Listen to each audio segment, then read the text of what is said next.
Dwi wrth y modd cael dod i neuad mor ganog, da chi wedi synhwyro hynny erbyn hyn, dwi'n siŵr. Fama mae'r gwaith llaw, mae Angharad fan hyn, Angharad Davies, wedi bod yn brysur yn ffeltio rwan ta.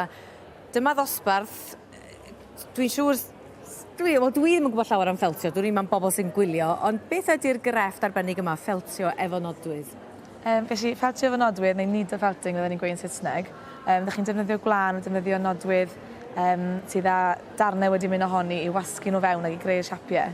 So byddwch chi'n rhoi 3D fan hyn, bydden nhw wedi dechrau gyda pelen o wlan gwyn, a wedyn wedi ychwanegu Sioe eto fe wrth bwytho a bwrw'r gwlan i fewn.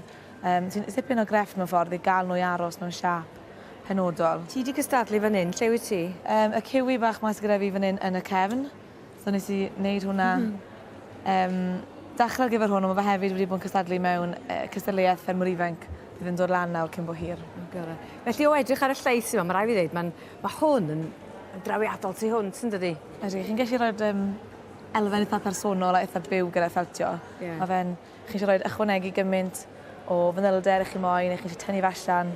Mae fe'n rhywbeth chi'n gwneud camgymeriad, rwy'ch chi ail dynnu fe bant a roed e nôl. Felly mae fe'n eitha... mae fe'n rhoi boddhad i chi wneud a gweld e'n datblygu. Ydy o'n beth braf i wneud, ydy o? Ie, pryd ti'n cael amser i wneud o rhwng y teulu a'r gwaith sy'n gweithio fe'r YFC? Wel, fi'n mwynhau wneud eich ar y soffa, mae chi gytre a ys rhywbeth i ymlacio. A dwi'n iawn i fel bod o wedi dod yn fwy poblogaeth? Byddwn ni'n meddwl bod e, ydy. Hwn a wedyn mae'r fersiwn arall, da chi wet felting hefyd, le chi'n feltio gwlan gwlyb sydd yn gwahyddu at gilydd. Fel fyddwch chi'n gweld rhywbeth yn shrinco yn y wash, mae fe'n tynnu'r gwlan a'r ffibrs at i gilydd. Ie, mae hwnna wedi digwydd i ambell jumper gen i dros y blynyddoedd. Mae hwn, mae rai fi ddweud, yr enillydd yma di Catherine Lowry Hughes. Sut ti'n cael y ffigwr, y ffurf yna ta? Mae rhai falle yn defnyddio weier tu fewn nhw. Wyt ti, ie. Ond wedyn mae rhai wedyn defnyddio gwlan yn unig ac yn bwrw fe fewn mor dyn, mae fe'n mynd yn galed wedyn yn ffurfio. Mae llongyfarchiadau, mae hwn Olwen Jones yma ardderchog. Wedyn darlun ffabrig, da ni dal efo'r ffabrig fan hyn, o ryw Welsh landmark, dir nod yng Nghymru. Da ni wedi bod yn trio dyfalu lle sy'n gynnon ni fan hyn, do? Sir Benfro, da ni fyma, do? Ie, Castell Martin oedd hwn, dyn dy fe? Ie, ti, Llanberis di'r goedan yma lawr fan hyn. A ti'n gwybod yn iawn lle di fyma, oherwydd eto dyma ni dy waith di fan hyn. Ie, dechreuon ni fan hyn fan Nant y Moch, a wedyn taith ar afon Rheidol lawr trwy'r cwm at y môr. Gan mae'n anghynefu ni le fi'n byw getre. Felly hwnna yw'n dirnod. A wedyn hongian, un o'r hangings ma di hwnna, ie? Ie, wel fi oedd e, dys i ddim lan o'r ffon, ond mae'n hongian getre ar ffon figel yn groes trwy'r topiau. Gai gyffwrdd o? Gallwch. Felly, be? So mae hwn wedi cael ei wneud efo bach o'r ddau. Nes i ddechrau bant yn wet felto, a wedyn felto nodwydd ar ei benne. Ie, felly pa mae'r... Reit. Ys gen ti gynllun i ddechrau'r patrwm, ta dyn rhywbeth sy'n tyfu ac yn... sydd yn tyfu ac yn dod fel fi'n gweld. Digwydd bod gwlan gatre yw'r gwlan cefn. Nes i ddefnyddio gwlan o'r ddefed gatre ar y fferm. Golchi fe, defnyddio hwnnw fel bes a wedyn ychwanegu lliwiau wedyn chi'n brynu ar ben hwnnw. Lle ti'n cael y lliw? Di o'n liw penodol?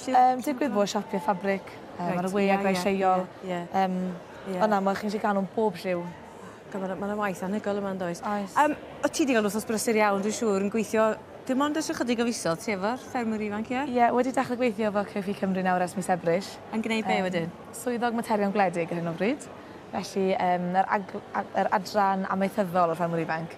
Bod hwnna'n swnio'n ddwl, mae'n ni'n gwneud gymaint o ran cystadlu a aelodau ifanc, so'r ochr amaethyddol a'r amaeth yn dod trwy'r ffermwr ifanc yn fwyaf. Mwynhau'r gwaith na?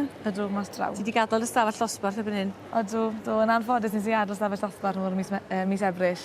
I gael cydbwysedd bach gwaith a gatre ar y fferm bach yn well. Ie, ti. A mae'n amlwg bod gen ti rhywfaint amser, achos mae gen ti amser i wneud y gwaith crefft yma.